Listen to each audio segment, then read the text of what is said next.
17장. 자, 우리 이제 이 대목에서 잠깐만 우리 사사기를 한번 지나간 것을 쭉 한번 정리를 해볼게요. 이제 여호수아가 죽고 안타깝게도 모세는 후계자를 잘 세워놨어요. 여호수아라고 하는 든든한 후계자를 세웠어요. 그래서 그 이스라엘 백성들이 가나안에 들어가서 땅을 잘 분배받고 이렇게 가나안을 정복할 수 있도록 하나님께서 그렇게 복을 주셨는데, 여호수아는 후계자를 세우지를 못했어요. 그래서 이 여호수아가 죽고 사사기가 시작되면서 이스라엘 백성들이 어떤 문제가 발생했냐 하면, 하나님을 경험하고 하나님의 능력을 보았던 가나안을 정복할 때 요단강이 갈라지고 하나님께서 여리고를 무너뜨리고 막 이렇게 했던 그 간증을 잃어버린 세대가 이제 역사의 주인공이 되었을 때 그들이 하나님을 떠나버렸어요. 그래서 이 사람들이 점점 하나님과 멀어지고 하나님의 율례와 법도 이 하나님께서 주신 말씀으로부터 멀어지니까 하나님 없이 막 자기들이 생각하는 대로 그렇게 막 살아가는 거예요. 그래서 하나님이, 얘들아, 너희가 내 백성인데 그렇게 마음에 하나님을 멀리하고 하나님 없이 우상을 섬기고 그러면 안 되지 하고 주변 나라를 회초리로 들었어요. 그래가지고 이스라엘을 돌아와. 근데 이스라엘 백성들 입장에서 볼 땐 그거는 전쟁이었고 그것은 고통이었어요. 그래서 주변에 있었던 나라들, 미디안, 블레셋, 모압 이런 족속들을 들어서 이스라엘을 침범하게 하고 전쟁이 일어나게 하고, 그래서 이스라엘 백성들이 그 아픔 때문에 막 부르짖습니다. 하나님, 우리가 잘못했습니다. 하나님을 떠났습니다. 그러니까 하나님이 그 백성들의 부르짖음을 또 들으시고 누구를 보내주셨을까요?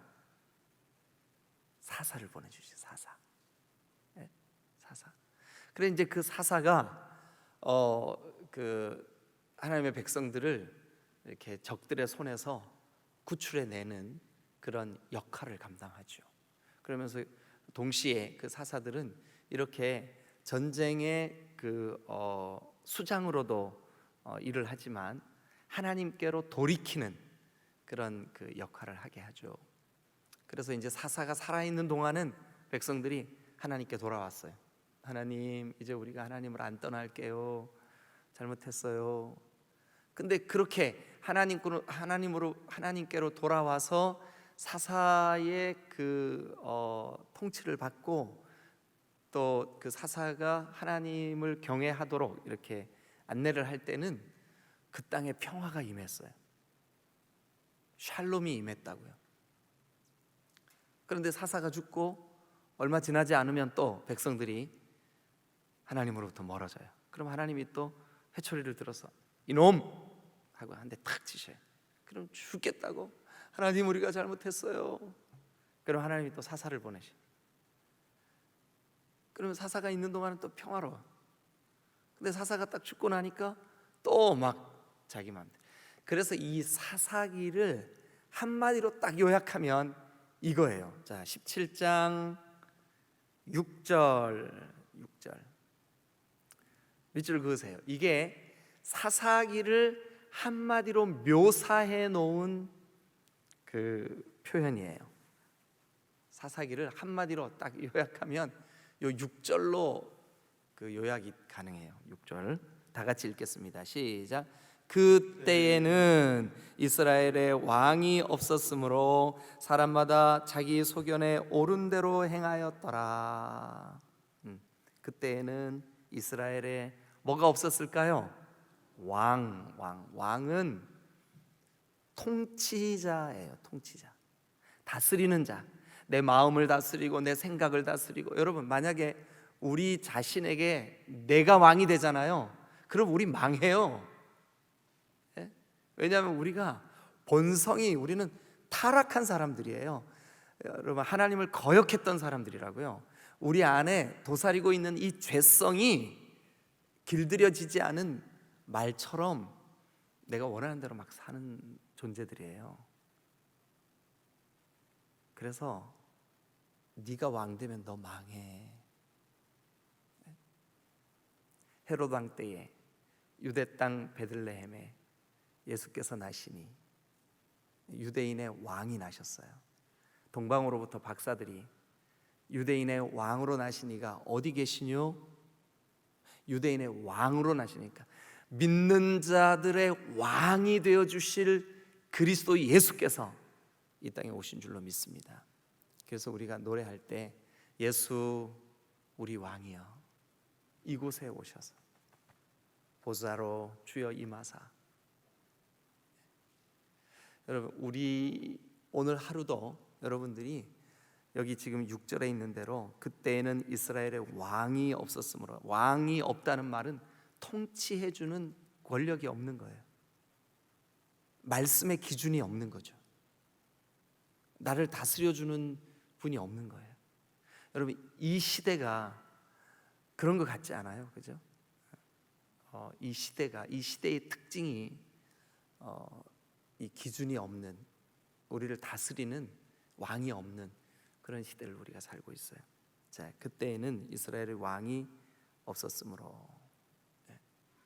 여러분, 우리가 이런 시대를 살고 있는데 오늘 이 아침에 하나님, 주님이 나의 왕이 되어 주세요, 이런 그 기도 제목을 가지고 주님 앞에 기도하는 저와 여러분들이 되시기를 주님의 이름으로 축원합니다. 자, 그러면 그렇게 왕이 없는 시대, 그때에 어떤 일이 벌어지는가 한번 17장을 통해서 보죠.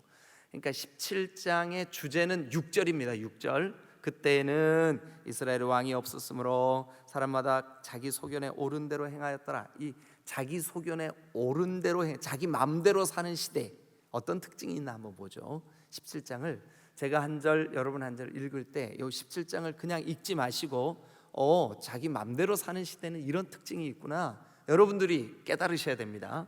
자, 먼저 1절부터 에브라임 산지에 미가라 하는 사람이 있었어요. 미가. 저 뒤에 나오는 소선지서 미가서하고 다릅니다. 요거는 지금 사사시대예요. 저 뒤에 나오는 것은 같은 이름이지만 여기 지금 미가라 하는 사람이 살고 있었어요. 그런데 2절 여러분들 읽어보세요.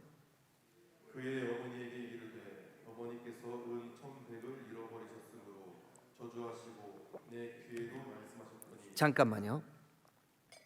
그러니까 그 미가라 하는 사람이 어머니의 뭐를 훔쳤어요? 은을 훔쳤어. 은 1,100을 훔쳤어요. 근데 이게 신기하게도 앞에 우리가 삼손 이야기할 때 들릴라한테 블레셋 사람들이 너 삼손이 힘이 어디서 나는지 알아내라. 그거 알아내면 은 1,100을 주겠다. 그죠? 그래서 어떤 사람들이 성경을 보다가 혹시 이 엄마가 들릴라 아니야? 이렇게 착각하는 사람들도 있을 수 있겠다는 생각이 들더라고요. 어제 이 말씀 묵상하다가 그러네. 앞에도 은 1,100이었는데. 그런데 여러분, 엄마가 어느 날 은 1,100을 도둑 맞은 거예요. 그래서 이 엄마가 아마 어떤 놈이 내 돈 훔쳐갔는지 하여튼 심리도 못 가서 다리 똑 부러져라 하고 막 저주를 막 했어요. 막 저주를 막 했는데 미가가 자기가 훔쳤거든요. 그래서 저 엄마가 하는 저주가 나한테 돌아오면 어떡하지? 하고 그 저주의 소리를 듣고 가슴이 철렁 내려앉은 거예요. 그래가지고 이 미가가 자, 저주하시고 내 귀에도 말씀하셨더니, 그러니까 나한테도 그 저주가 들리게 한 거예요. 그랬더니 계속 읽어보세요. 시작. 보소서 그 은이 내게 있나이다. 내가 그것을 가졌나이다 하니 그의 어머니가 이르되 내 아들이 여호와께 복 받기를 원하노라 하니라. 아니 도둑질해간 아들을 복받기를 원한다 그러면 어떡해? 너 정말 왜 그랬냐? 너 다시는 그러지 마라 이러든지, 아니면 그죠? 근데 이 엄마가 자기 아들을 복받기를 원하노라 하고 기도를 해줘요. 축복 기도를 해줘요. 그랬더니 이제 3절 봅니다. 미가가 은 1,100을 그의 어머니에게 도로 주매.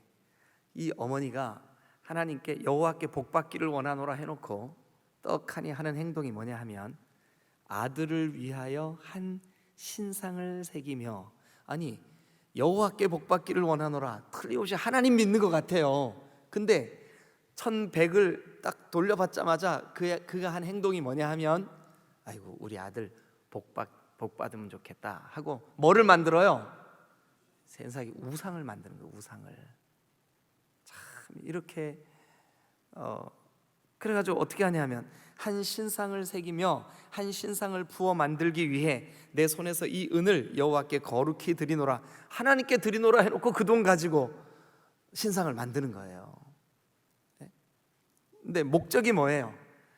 하나님께 영광을 돌리고 하나님의 이름을 찬송하고 높이고 그 목적으로 그 신상을 만든 거예요? 아니면 아이고 내 아들 복 받아야 되는데. 근데 이 복도 어떤 복일까요? 네가 얼마나 궁했으면 내 돈을 훔쳤겠냐, 너 돈 많아지면 좋겠다, 이 복이에요. 그러니까 하나님이 주시고 싶어 하시는 복이 아니라 자기가 기대하는 복, 그걸 받기를 원해요. 그러면서 이 은을 여호와께 거룩히 드리노라, 그러므로 내가 이제 이 은을 너에게 도로 주리라. 그랬더니 4절 미가가 그 은을 그의 어머니에게 도로 주었으므로 어머니가 그 은 200을 가져다 은장생에게 주어 한 신상을 새기고 한 신상을 부어 만들었더니 그 신상이 미가의 집에 있더라. 네, 여러분 어떤 형태로든 상을 만들지 마라. 위로 하늘의 새나 땅의 짐승이나 바다에 사는 그 어떤 형체를 가진 그 모습으로도 이거 만들지 마라 그랬는데, 신상을 만들어 가지고 떡하니 미가의 집에 해놓고, 자 그래서 이제 5절 그 사람 미가에게 신당이 있으므로, 그러니까 이 신상을 모셔놓은 당이 있었던 것 같아요. 이렇게 뭐 만들어놨겠죠. 그러니까 얼마나 이게 말씀의 기준으로부터 멀어져 있는, 여러분들의 신앙은 어떠세요? 좀 하나님의 말씀의 그 기준에 잘 이렇게 맞는 신앙생활 하고 계신 것 같으세요? 어떠세요? 그래서 하여튼 그 미가의 집에 신당이 있으므로 그가 에봇과 드라빔을 만들고, 에봇과 드라빔, 에봇은 제사장이 입는, 하나님께서 이 제사장이 입는 옷으로 이렇게 그 옷의 이 모양을 다 지시해 주시고 이렇게 해서 예배할 때 입는 옷, 에봇이에요. 근데 드라빔은 뭐냐 하면 우상을 섬기는 도구예요. 점치는 도구. 그러니까 이게 완전히 하나님을 경외하고 하나님을 섬기는 기준이 되는 말씀과 완전히 위배되는, 그게 이런 엉터리 같은 그런 신앙, 이게 말도 안 되는 이런 신상을 만들고 드라빔을 만들고 막 집에 이 신상을 모셔놓은 그런 그 당을 만들고, 예배당처럼 그런 당을 만들고 뭐 이렇게 엉망이 됐다고요. 근데 그 엉망이 된 이유를 이 성경이 이렇게 우리에게 알려주고 있어요. 뭐래요? 6절 시작. 그때에는 이스라엘의 왕이 없었으므로 사람마다 자기 수견에 옳은 대로 행하였더라. 유다 가족에 속한 유다 베들레헴의 한 청년이 있었는데, 유다 가족에 속했대요. 그는 레위인으로서 거기서 거류하였더라.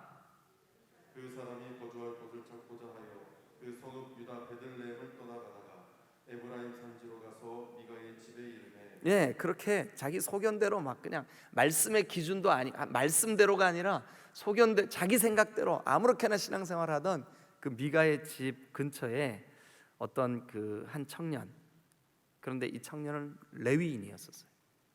그러니까 제사장 지파요, 하나님을 섬기도록 구별된 그런 지파 사람이 그 미가의 집 근처에 이제 오게 됐어요. 그래서 미가의 집의 이름에 9절, 미가가 그에게 묻되 너는 어디로부터 오느냐, 너 어디서 온 사람이뇨? 그랬더니 그가 나는 유다 베들레헴의 레위인으로서 내가 어디에서 살아야 될지 거류할 곳을 찾으러 가노라 하는지라. 미가가 그에게 이르되 내가 나와 함께 거주하며 나를 위하여 아버지와 제사장이 되라. 내가 해마다 은열과 의복 한 벌과 먹을 것을 주리라 하므로 그 레위인이 들어갔더라. 여러분, 레위인은 누구를 위한 제사장일까요? 여호와를 위한, 하나님을 위한 제사장이에요. 그죠? 네. 그런데 여기 10절에 보니까 미가가 그에게 이르되 네가 나와 함께 거주하면 나를 위하여 아버지와 제사장이 되라.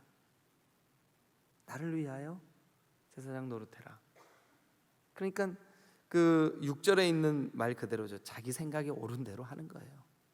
막 그래서 이제 그 11절 봅니다. 그 레위인이 그 사람과 함께 거주하기를 만족하게 생각했으니 이는 그 청년이 미가의 아들 중 하나같이 됨이라. 미가가 그 레위인을 거룩하게 구별하며 그 청년이 미가의 제사장이 되어 그 집에 있었더라. 다 같이 이에 미가가 이르되 레위인이 내 제사장이 되었으니 이제 여호와께서 내게 복을 주실 줄을 아노라 하니라. 그러니까 우리 집에 레위인이 와서 사니까 나 복 받을 거야. 이거는 말도 안 되는 소리죠. 잘 들으세요, 여러분. 제가 언젠가 여러분들에게 아마 창세기 할 때 그랬던 것 같아요. 자, 하나님, 그리고 나, 그리고 하나님이 나에게 주신 물질이나 또 여러 가지 환경이나 주신 거, 사람들이 자기 자신은 알아요. 그런데 겉으로는 하나님을 잘 섬기는 것 같아. 근데 하나님을 섬기는 목적이 뭐냐 하면 이 주신 거, 이게 뭐 물질이든 건강이든 뭐 요거를 얻어내기 위한 목적으로 하나님을 이용해요. 하나님을 이용해서 요거를 얻어낼 목적이에요. 요런 신앙을 뭐라 그러냐 하면 기복 신앙이라 그래요. 이건 우상 숭배입니다. 이거는 복음이 아니에요.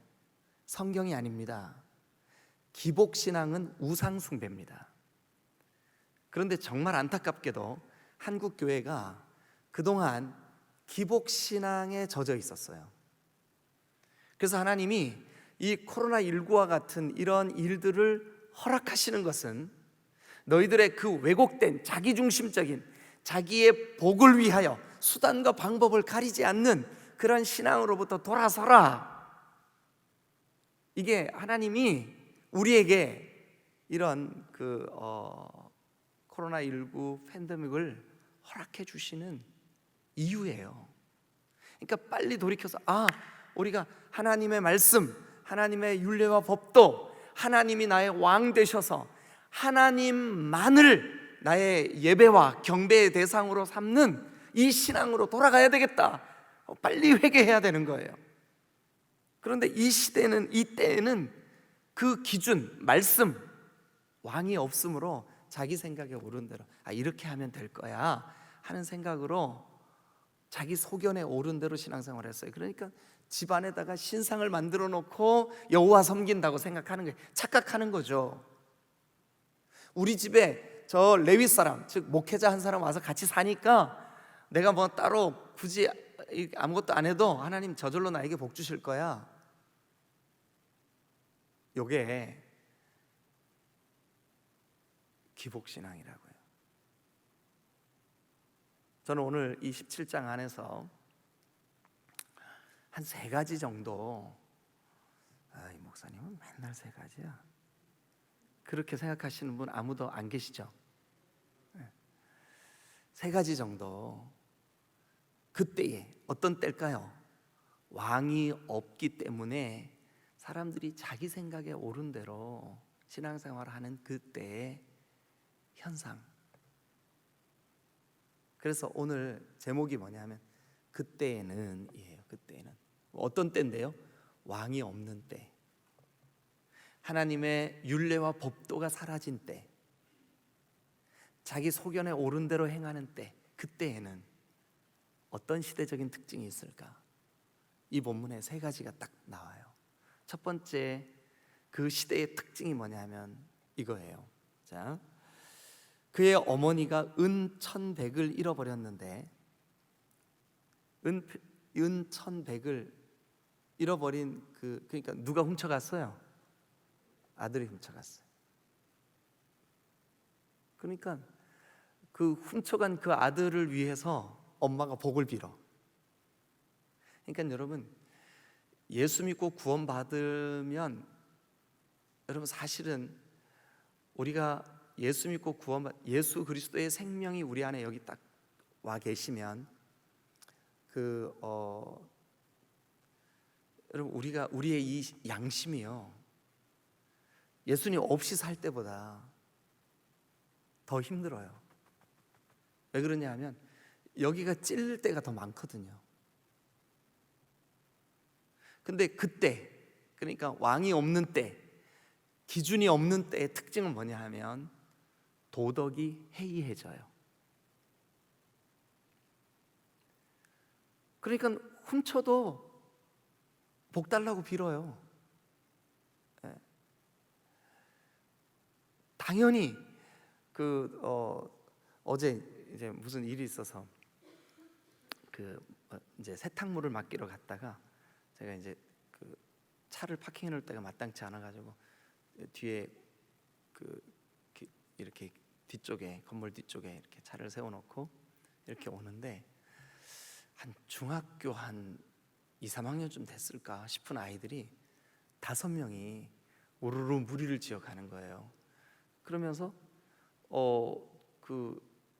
이제 할머니 한 분, 그리고 아기를 손을 잡고 있는 아기 엄마하고 아기하고 이렇게 세 사람은 신호등 빨간불 지금 빨간불이에요. 그래서 파란불 들어올 때까지 기다리고 있어.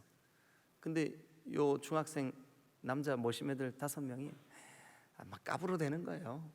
그러더니 빨간불인데 그냥 막 가는 거예요. 그러니까 할머니하고 그 아기 손잡고 있는 그 아기 엄마가 그 막 당혹스럽게 쳐다보는 거예요. 그래서 제가 야! 주무셨던 분들한테 죄송합니다. 잠을 깨워. 잘 자는데 왜 깨워? 저도 모르게 그랬어요. 저도 모르게 야! 그랬더니 이놈들이 그저서 깜짝 놀래. 그래도 순진한 애들이에요. 얼른 중간쯤 갔다가 얼른 돌아오더라고요. 너희들 빨간불인데 건너면 안 돼. 저 꼬맹이 제 유치원도 안 다니는 저 어린애가 보고 있잖아. 제가 어제 그랬어요. 여러분, 예수 믿을수록 우리가 하나님의 말씀의 법도, 세상의 법, 이런 것들에 대해서, 여러분 예수 믿는 사람이 막 이렇게 산에 가고 이렇게 하면, 예수 안 믿는 사람들도 물론 뭐 그런 사람들이 있겠지만 막 저런 막 쓰레기가 떨어져 있고 하면 마음이 편하든가요? 이 하나님이 지으신 세상인데 이렇게 더럽혀져서 어떡하지? 저거 주워야지. 우리 다음에 올 땐 쓰레기 봉지 꼭 갖고 옵시다. 어때요? 자연스럽게 그렇게 되지 않던가요? 여러분, 그런데 그때 왕이 없고 기준이 없는 때에는 어떤 현상이 벌어지냐 하면 도덕적인 해이함이 찾아와요. 도덕의 기준이 모호해져요. 두 번째, 그때에는 어떤 일들이 벌어지냐 하면 기복신앙이 만연해져요. 기복신앙. 이 기복신앙에 대해서는 제가 또 계속 설교도 하고 여러분 말씀으로 여러분들을 가르치기도 하고 할 테니까 오늘 간단하게 이렇게 생각하세요. 하나님, 하나님이 주신 거. 근데 하나님을 이용해서 하나님이 주시는 복을 내가 추구하는 거, 이게 기복신앙이라고요. 근데 바른 신앙은 뭐냐 하면 이 복이 목적이 아니고, 이 복 받으려고 신앙생활을 하는 게 아니라 하나님이 목적이에요. 하나님. 그래서 여러분 바울과 실라가 그렇게 복음을 전하고 착한 일을 하고 귀신을 내어 쫓고 했는데도 매맞잖아요. 옥에 갇히잖아요. 저급한 신앙, 무당같이 그런 어리석은 신앙을 가지고 있을 때는 우리도 그랬었다고요. 그런데 말씀을 듣고 보니까 천지의 창조주 하나님, 그분이 우리의 예배를 받으시기에 너무나 합당하신 거예요. 내가 그분을 알고 그분을 예배하고 그분이 나를 구원하셨다는 사실 하나만으로, 그것 때문에 하나님께 예배할 이유가, 명분이 너무 분명한 거예요. 그래서 주신 것이 더 이상 내 마음을 흔들지를 못해. 그게 바로 바른 신앙이에요. 기복신앙이 물러가게 되시기를 여러분 각자의 심령 속에 기복신앙 떠나갈 지어다. 이게요, 사탄 마귀가, 귀신이 기복신앙을 조장하는 거예요. 근데 세상의 모든 종교는 다 기복이에요. 비나이다 비나이다. 왜 빌어요? 내가 빌고 있는 대상이 영화롭게 되고 영광을 받고 그분을 깊이 알고 싶고 그분을 사랑하고 싶고 그래서 비는 게 아니에요. 상관없어요. 그게 누군지 알 필요도 없어요. 오직 내가 복 받으면 돼. 그게 미신이에요. 미신, 기복신앙. 이거는 사탄이 인류를 오염시키는 가장 좋은 수단이에요. 나 잘 된다는데 누가 싫어하겠어요? 근데 이 성경을 잘 보세요. 17장이 보세요 여러분. 미가가 3절, 은 1,100을 그의 어머니에게 도로 주매 그의 어머니가 이르되 내가 내 아들을 위하여 한 신상을 새기며 한 신상을 부어 만들기 위해, 우상을 만들면서도 여호와를 섬긴대. 여러분, 우리는 눈에 보이는 가시적인 우상을 만들고 있지는 않지만 마음속에 얼마나 많은 숱한 우상을 만들고 있습니까? 하나님 한 분만 여러분들의 왕이 되어야 할 줄로 믿습니다. 예수님께서 이 땅에 오신 것은 우리의 왕 되어 주시기 위해서 오신 줄로 믿으시기를 축원합니다. 여러분, 우리가 가난해도 부유해도 병들어도 건강해도 내 자녀가 잘 돼도 못 돼도 변함없이 하나님 한 분만 나의 왕이십니다. 이게 건전하고 건강한 신앙. 내가 원하는 그 복을 받아내기 위해서 하나님을 이용해 먹는 거, 이거를 기복신앙. 기복신앙은 우상숭배입니다. 기복신앙은 사탄 마귀가 인류를 타락하게 하기 위해서 만든 올무입니다. 기복신앙은 여러분 근데 거꾸로 잘 들으세요. 여러분, 진실되게 예수 그리스도가 왕된 사람은 어떤 어려운 일 가운데서도 결국 하나님의 뜻이 그 사람을 통해서 이루어지는 줄로 믿습니다. 이거 우리 믿어야 돼요. 이거 믿어야 돼요. 좁은 길을 걸어 밤낮 기뻐하는 것 주의 영이 함께하며. 좁은 길이 뭘까요? 내가 원치 않는 길이에요. 그러나 여러분, 우리가 기복신앙을 떨쳐버리고 내 속에 혹시라도 조금이라도 기복적인 성향들이 있다 그러면, 주님, 내 신앙의 목적은 예수님 나의 구주 되시는 겁니다. 예수님 나의 왕 되시는 겁니다. 하나님 한 분만으로 만족하는 것입니다. 하나님 나의 주권자십니다. 나의 창조자십니다. 이거를 여러분 마음에 새겨놓으시기를 바라요.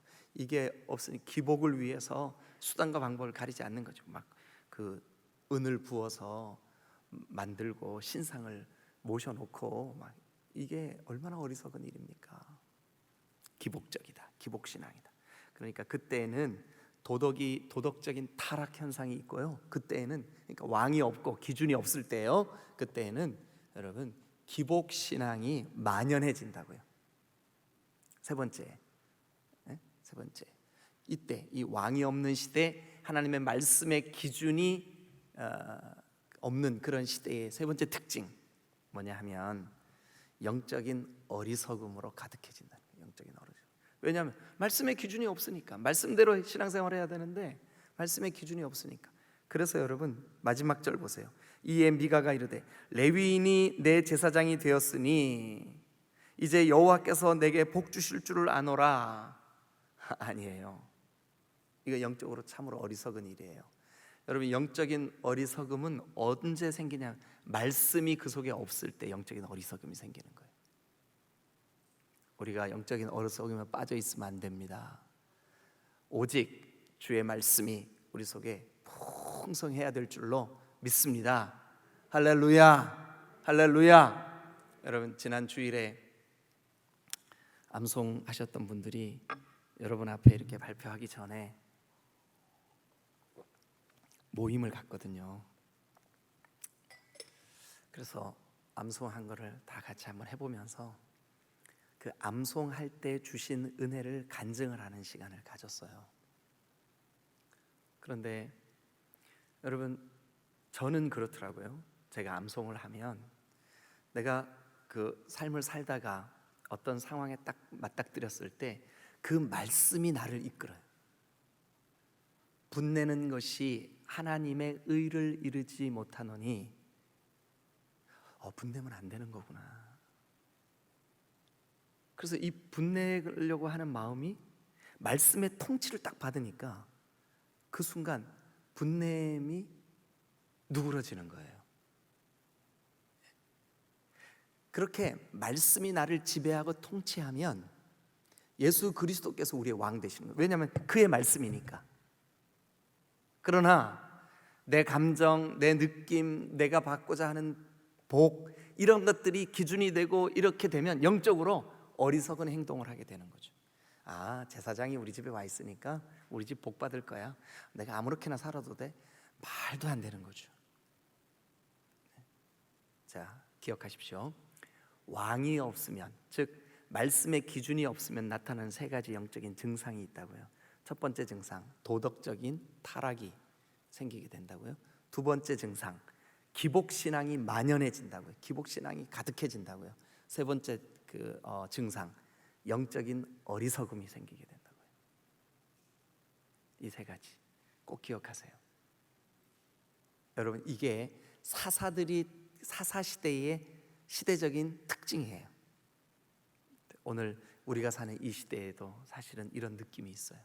저와 여러분들이 정말 깨어서 하나님의 말씀의 기준, 여러분 하나님이 우리의 우리가 그냥 하나님 이렇게 하세요, 저렇게 하세요. 저 알라딘 램프에 있는 그 지니, 그 거인 그거 아니에요. 여러분 하나님은 홀로 하나님이신 줄로 믿습니다. 우리가 그분께 순복하고 우리가 그분께 경배하고 우리가 그분께 예배하고 우리가 그분께 여러분 그분의 통치를 받는 것이 바른 신앙, 건강한 신앙, 성경적인 신앙인 줄로 믿습니다. 할렐루야. 기도하시겠습니다.